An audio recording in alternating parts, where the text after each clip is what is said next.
Welcome to Chalk Talk, Danville Public Schools weekly news magazine. I'm Dianne Locker, your host. This week, we're at Bonner Middle School, and we're here for a very special program, a very exciting program, something new, something different. I have three people standing here with me that have made this possible. The funding for this is kind of like a combination of Danville Public Schools, the Community Foundation, and some funds from the state. What we're going to do in the first half of the show is talk to these ladies, find out how this all came about, but be sure you stay with us because afterwards we're going to be talking with the instructor and a lot of the students. And I'm going to start off with our principal, Kim Agnor. And Kim, you told me that originally this started with state funds? Yes, this came from a grant from the state of Virginia called Go Virginia, and the purpose is to build career interest and career exploration in our middle schools so that they can have their interests before they get to high school, so they have a little more idea of what's available to them. Okay, now this is a career type, and I didn't say that to begin with. What we've established here is the Career Exploration Lab. Yes. Now, given that title, that sounds like they're going to be able to look into different careers that they might go into? Yes. We have about 16 career pathways that they have time to investigate in this class and in two other classes that go with this. They work with robotics, animation, medical, welding, precision machining, just to name a few. Now, I'm going to turn to Ann Moore, and Ann, you are with the Danville School Foundation, aren't you? Mm-hmm. I don't think I gave that the proper name. Danville Public Schools Education Foundation. Now, earlier we were talking, and after I talked to Kim, you said that we weren't getting all the funds that we needed from the state. Tell me a little bit more about that. Sure, there was a gap to cover consumables for our labs, and consumables are one-time use items, such as ink cartridges and other items that are quite costly and could create a barrier to this program if we didn't get the sufficient funds. Now, you went to one of the community foundations. Tell me a little bit about that. Sure. During their grant cycle in 2018, the Education Foundation wrote a grant to the Community Foundation of the Dan River region for $25,000 to cover the cost of consumables for both middle school labs. And we have about 1,300 students that go through this program. I'm going to turn now to Morgan Epstein. You are with the Community Foundation now, and I think I should really give you the opportunity to give us that full name of the foundation. So it's the Community Foundation of the Dan River region. Now, you had a call out for proposals, let's say. Tell me a little bit about that. So each year we have one call for the competitive grants. So it's one cycle that we ask all the nonprofit organizations and government entities in the Dan River region to apply for our grant cycle. So this year the Danville Public Schools Education Foundation applied to us, and I believe this was the first time that they had applied to the Community Foundation for grants. So we were very excited to see that. And then when we read the proposal and the committee read the proposal, they were just very excited because we haven't seen anything like this go into the education system. We've seen it through the Boys and Girls Club in different places, but not actually implemented from the school system. Now, I believe you okayed a $25,000 grant. Yes, the distribution committee approved that grant, and then it, of course, goes to the full board that approves it. So we are very excited to be able to give that to the Danville Public Schools Education Foundation. I would imagine when your community looked at this, they see not only an educational program, but they see things that in the future could really provide employees for the community. Absolutely, and I think starting them this young in the middle school really can prepare those students that are interested and just get them on that ground level. And then once they get to high school, they can really go out into the VOTEC schools and whatnot and really implement that, which gets them ready to be, ready for careers here in our region to keep them here. Now, we talked a little bit earlier, and I think what we said was this was the only educational entity that you awarded grant to on this particular cycle. Yes, that's correct. I'm going to take that as an honor for Danville Public Schools. That's right. What I want to do now is I'm going to turn to Mr. Jackson. Mr. Jackson is the instructor here, and we're going to get a look at what's going on and how this program actually works. Thanks, guys. Thank you. I'm with Withers Jackson, and he is the instructor here in the program that we were talking about. Now, Mr. Jackson, we talked a little bit earlier about this program. Tell me why this is not your normal let's say, computer lab. There's something very different here. Computers are very much a part of it, but there's something else that enters into it. Tell us about the lab and how it works. Okay, the most interesting part about my lab is that it's hands-on. It's exactly a laboratory class in which our kids participate with a lot of hand-on activities in the different career clusters. Now, I heard about the career clusters a little bit earlier, but define those for me again and why we are using those particular ones. Okay. In the state of Virginia, there are 16 career clusters that all school districts focus on.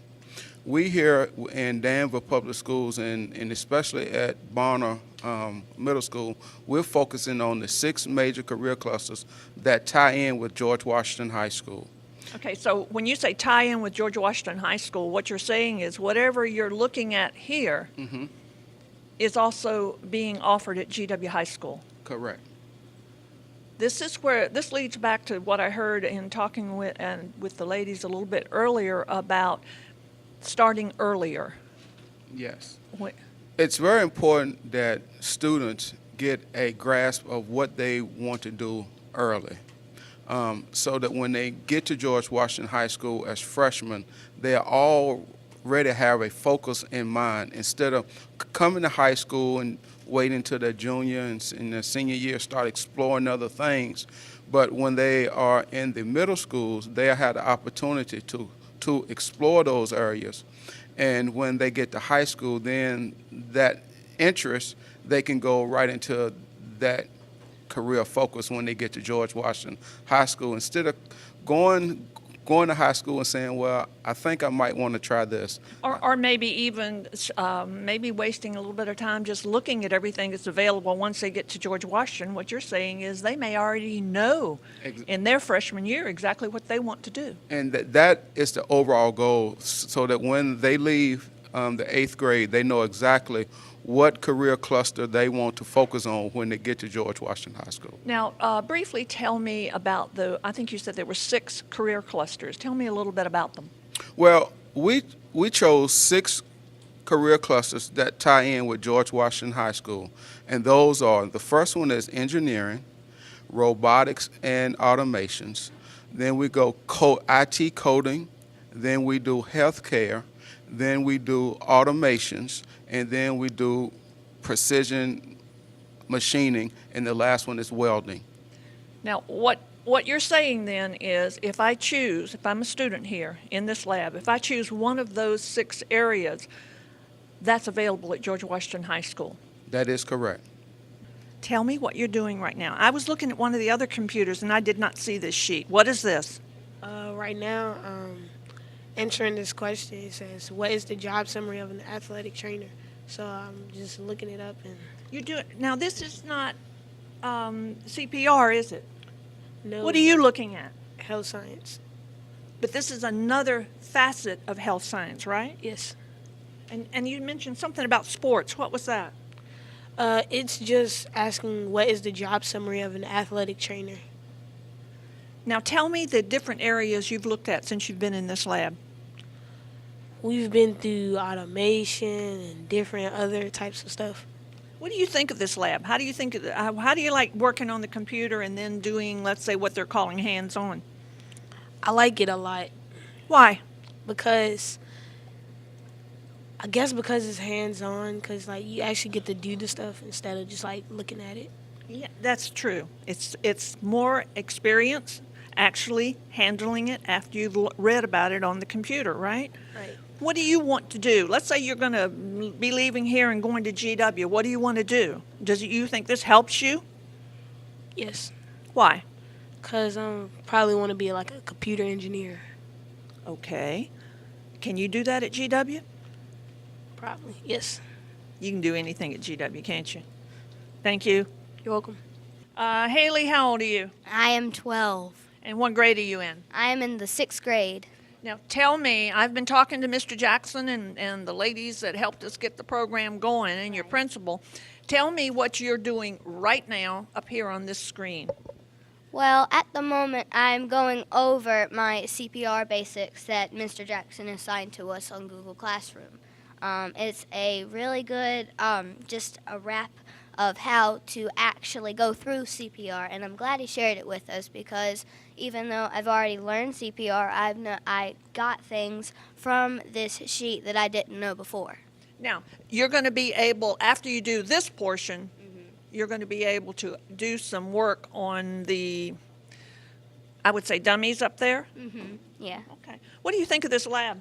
Well, I like it a lot. It's giving me a chance to really see what I actually want to do when I grow up, not just say, I want to be such and such.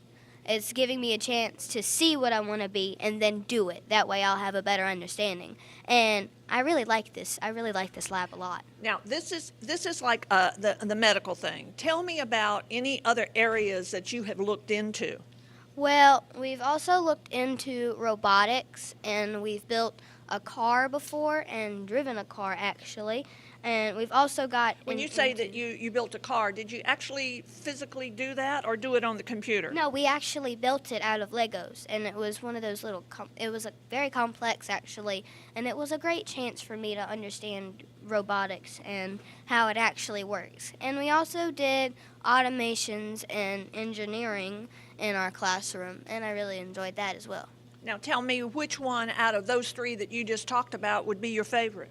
My favorite, including health science or not including health science? Including health science. Health science, definitely. So what do you want to be, a doctor? If my law degree doesn't work out. You know what? You ought to think of acting. Thank you. We're very excited about this Career Exploration Lab here at Bonner. And I think the unique thing about it is, as you heard during the show from Mr. Jackson and from others, what they're being taught here gives them a leg up to what's going to be going on at GW High School. And they've got an early start on deciding if they want to be part of any of these programs for their career.